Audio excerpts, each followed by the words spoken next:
20 जुलाई 2025 की रात सूरत international airport पर दुबई से लौटे दो भारतीय नागरिक, दोनों पति पत्नी थे, उनको एयरपोर्ट पर रोककर उनकी तलाशी ली गई। करीब 24.8 किलो शुद्ध सोना, जिसकी कीमत 25.5 करोड़ रुपए आंकी गई। दोनों यात्रियों के शरीर पर गोल्ड पेस्ट के रूप में 28 किलो, 16 किलो महिला के पास और 12 किलो पुरुष के पास विशेषज्ञ तरीके से कपड़ों के अंदर छुपाया गया था। एयर इंडिया एक्सप्रेस की फ्लाइट IX 174 से जैसे ही दोनों यात्री पहुंचे, CISF के अन्वेषण कर्मियों को उनकी चाल ढाल और पेट के आसपास उभार देखकर शक हुआ। कस्टम्स और CISF की गहन जांच में गोल्ड पेस्ट बरामद हुआ, जिससे 24.8 किलो शुद्ध सोना निकाला गया। दोनों आरोपियों को गिरफ्तार कर लिया गया है और न्यायिक हिरासत में भेजा गया है। सूरत एयरपोर्ट के इतिहास में यह सबसे बड़ी सोना तस्करी की बरामदगी मानी जा रही है। ये सोना जब्त कर दो तस्करों की गिरफ्तारी एयरपोर्ट सतर्कता और निगरानी व्यवस्था की बड़ी सफलता है। यह केस देश भर में सोना तस्करी नेटवर्क पर प्रहार के रूप में देखा जा रहा है। दिल्ली NCR में बुधवार 23 जुलाई 2025 की सुबह से ही जोरदार बारिश का दौर शुरू हुआ है। भारी बारिश के चलते कई इलाकों में जल भराव की समस्या पैदा हो गई है, जिससे ट्रैफिक बाधित हुआ है और आम जन को आवागमन में मुश्किल आई है। दक्षिण और दक्षिण पश्चिम दिल्ली सहित नोएडा, गाजियाबाद, फरीदाबाद जैसे क्षेत्रों में पानी भरने की समस्याएं सामने आई हैं। प्रमुख प्रभावित इलाके इस प्रकार हैं: Janpath road, Jantar Mantar road, Lutyens Delhi, Arvind Marg, KG Marg, rail Bhawan, Akshardham, ITO, Pul Prahladpur, MB road, GK Marg, Madhuban चौक सहित कई प्रमुख सड़कें जलभराव से प्रभावित हुई। गुरुग्राम की गोल्फ कोर्स रोड, NH8 और नोएडा के अलग अलग हिस्सों में भी भारी जल जमाव देखा गया। IMD ने दिल्ली NCR के लिए रेड अलर्ट जारी किया था और दिन भर बादलों के छाए रहने, तेज बारिश और गरज चमक के साथ तेज हवा चलने की संभावना जताई है। अगले कुछ दिनों तक हल्की से मध्यम बारिश जारी रहने का अनुमान है, जिससे राहत के साथ जल भराव की समस्याएं बनी रह सकती हैं। झमाझम बारिश ने दिल्ली NCR को भिगो दिया है, जिससे गर्मी से राहत तो मिली, लेकिन जल भराव और ट्रैफिक जाम से जनजीवन प्रभावित हुआ है। प्रशासन अलर्ट पर है और आगे भी कुछ दिनों तक इसी तरह मौसम बने रहने का अनुमान है। लखनऊ के विकल्प खंड स्थित ईशान इन होटल में रविवार देर रात बड़ा हादसा हुआ। होटल में रुकी एक युवती नशे में धुत थी। उसके कमरे में शराब की बोतलें और कई कंडोम के पैकेट मिले। युवक आकाश तिवारी मूल निवासी अयोध्या का बताया जाता है। रात करीब 12:30 बजे इसी युवती को लेने होटल पहुंचा। होटल कर्मचारी दिवाकर यादव से आकाश की किसी बात पर कहासुनी हो गई। युवती को लेकर आकाश थोड़ी देर के लिए बाहर चला गया, लेकिन 1 घंटे बाद वही लड़की लेकर के वापस लौटा और दिवाकर पर गोली चला दी। गोली दिवाकर के गले में लगी, जिसे अस्पताल ले जाया गया, पर इलाज के दौरान उसकी मौत हो गई। झगड़े की असली वजह लड़की को लेकर किए गए टिप्पणी या अभद्र भाषा से जुड़ी बात बताई जा रही है, जिसके बाद मामला हिंसक हो गया। आरोपी को मौके पर ही पुलिस ने गिरफ्तार कर लिया।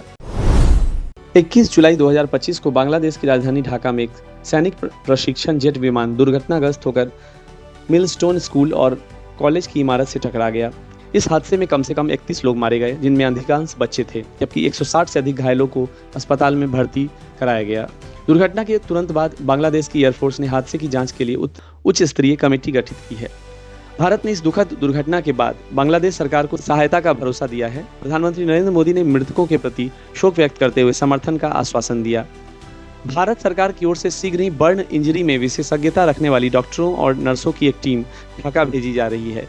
इस टीम में दिल्ली के राम मनोहर लोहिया अस्पताल और सफदरजंग अस्पताल के विशेषज्ञ डॉक्टर शामिल हैं।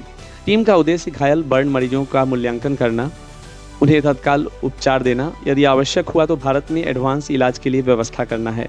इसके अलावा आवश्यकता अनुसार और भी मेडिकल टीमें बांग्लादेश भेजी जा सकती हैं। ओडिशा के मलकानगिरी जिले में रविवार शाम एक नाबालिग लड़की के साथ गैंगरेप की गंभीर घटना सामने आई। लड़की अपने दोस्त की बर्थडे पार्टी से घर लौट रही थी, तभी 3 लोगों ने उसका अपहरण कर लिया और जंगल ले जाकर उसके साथ दरिंदगी की एवं मारपीट भी की। किसी तरह लड़की वहां से भागने में सफल रही, लेकिन थोड़ी देर बाद ही मलकानगिरी शहर के बाहरी इलाके में एक ट्रक ड्राइवर ने उसके साथ यौन उत्पीड़न किया। स्थानीय निवासियों ने ट्रक ड्राइवर के साथ संदिग्ध हालत में लड़की को देखकर हस्तक्षेप किया, जिससे उसकी जान बची। पुलिस ने त्वरित कार्रवाई करते हुए ट्रक ड्राइवर समेत 4 आरोपियों को गिरफ्तार कर लिया। पुलिस के अनुसार गैंगरेप में सिर्फ 3 आरोपी शामिल थे। हाल ही में ओडिशा के बालासोर के फकर मोहन कॉलेज की 20 वर्षीय छात्रा ने शिक्षक द्वारा कथित यौन उत्पीड़न के बाद आत्महत्या कर ली थी। कॉलेज के आंतरिक जांच समिति ने शिकायत खारिज कर दी थी। जौजपुर जिले में इसी महीने एक 15 वर्षीय हॉकी खिलाड़ी के साथ भी और उसके कोच और 2 साथियों ने कथित तौर पर लॉज में रेप किया। शिकायत के बाद तीनों आरोपी गिरफ्तार हुए, जबकि चौथे को सबूत के अभाव में छोड़ दिया गया। पीड़िता का मेडिकल परीक्षण और न्यायालय में बयान दर्ज किया गया। इन सब घटनाओं से निष्कर्ष यही निकलता है कि उड़ीसा में हाल ही में लगातार सामने आई यौन उत्पीड़न की घटनाओं ने राज्य में महिलाओं और बच्चियों की सुरक्षा पर गंभीर सवाल खड़े किए हैं। पुलिस द्वारा सभी मामलों में त्वरित एफआईआर, गिरफ्तारी और जांच चल रही है, लेकिन समाज में ऐसी घटनाओं को लेकर चिंता व आक्रोश भी फैला हुआ है। सतना जिले की ग्राम पंचायत अकौना में प्रधानमंत्री ग्रामीण आवास योजना में बड़ा भ्रष्टाचार उजागर हुआ है।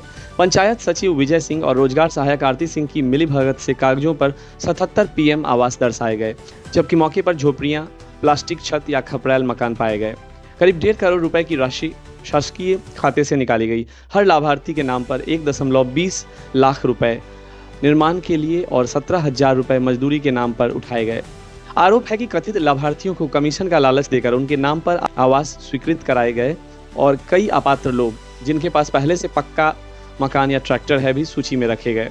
कई ग्रामीण ने बताया कि कमीशन न मिलने पर मामला सामने आया। कुछ ने दूसरों के आवास के सामने खड़े होकर फोटो तक खिंचवाए। जांच टीम जब गांव पहुंची तो सचिव और रोजगार सहायक ने अपात्र लोगों के घर तक जाने नहीं दिया। कई सरकारी रिकॉर्ड्स में जहां पक्का घर दर्शाया गया था, वहां जमीनी स्तर पर झोपड़ी या साधारण टिन शेड मिला। जिला पंचायत की सीईओ ने कहा है कि रिपोर्ट मिलते ही कठोर कार्रवाई की जाएगी। जांच अभी जारी है। पहले भी यहां फर्जीवाड़े के मामले आ चुके हैं। 2022 में नागौद क्षेत्र में मृतकों के नाम पर आवास स्वीकृत हुआ था और राशि भी फर्जी खातों में भेजी गई थी। यह मामला न सिर्फ योजनाओं के दुरुपयोग का उदाहरण है, बल्कि सिस्टम में पारदर्शिता और निगरानी की जरूरत को भी रेखांकित करता है। प्रशासन की जांच और जिम्मेदारों पर कार्रवाई की प्रतीक्षा है। मणिपुर के नोनी जिले के देवाईजंग गांव में सोमवार रात 21 जुलाई 2025 को चीन कुकी मिजो आर्मी CKMA नामक उग्रवादी संगठन के 5 सदस्यों की गोली मारकर हत्या कर दी गई। पुलिस और स्थानीय प्रशासन के अनुसार यह घटना संगठन के भीतर आपसी विवाद और आंतरिक झगड़े का परिणाम मानी जा रही है।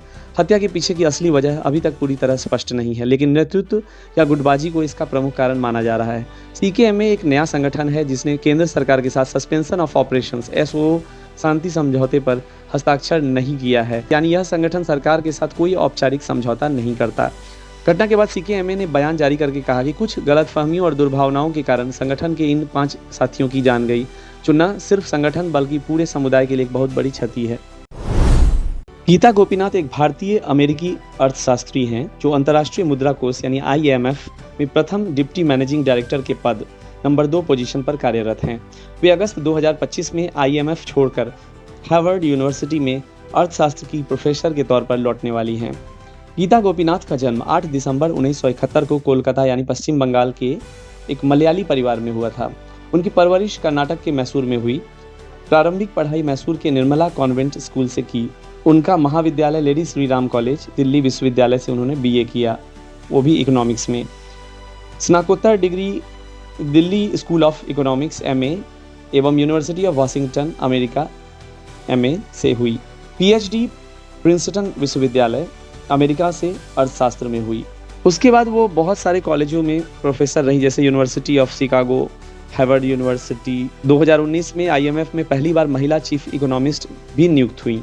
2022 में IMF की प्रथम डिप्टी मैनेजिंग डायरेक्टर भी बनी। IMF के इतिहास में वह पहली महिला बनी जिन्हें चीफ इकोनॉमिस्ट और फिर फर्स्ट डेप्यूटी MD की जिम्मेदारी मिली।